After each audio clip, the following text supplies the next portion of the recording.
This particular video, hi guys, is to talk about the features of the graphs of quadratic functions. This would go with your quadratic vocabulary, the first notes that we took in class. So if you want to get that out, and then you can go ahead and add extra things to that or reminders to that to allow you to memorize the things you need to learn. A quadratic function, quadratic functions always have the highest degree of x squared, and they always create a parabola. Parabolas are symmetrical.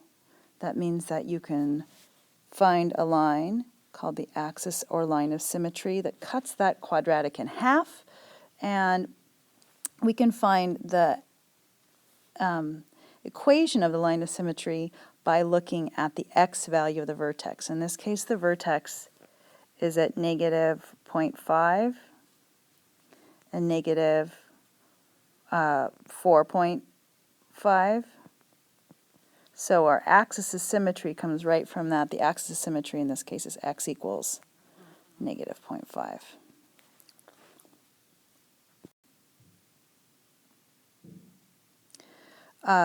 Quadratics are symmetrical, and that means it's always going to have a lowest point called the vertex or the highest point. In this case, if it opens up, we're going to have a minimum. Like in this one, the vertex is once again at negative 0.5 and negative 4.5. So the minimum value comes from the y value of the vertex, and so it would be negative 4.5.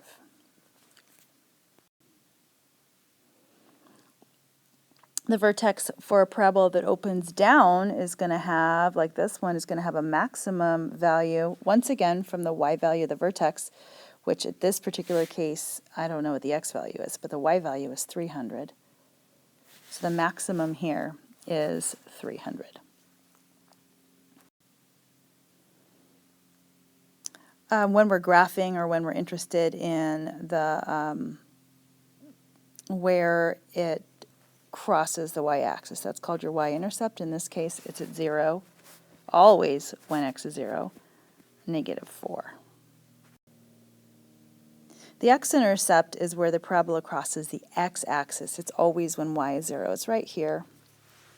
I'm going to go ahead and highlight as well, right there. And remember, we talked about this when we played Kahoot. X-intercepts are also called the roots, the zeros, or the solutions. So anytime it asks you about a quadratic or any other function asks for the roots or the zeros, it's asking for the x-intercepts.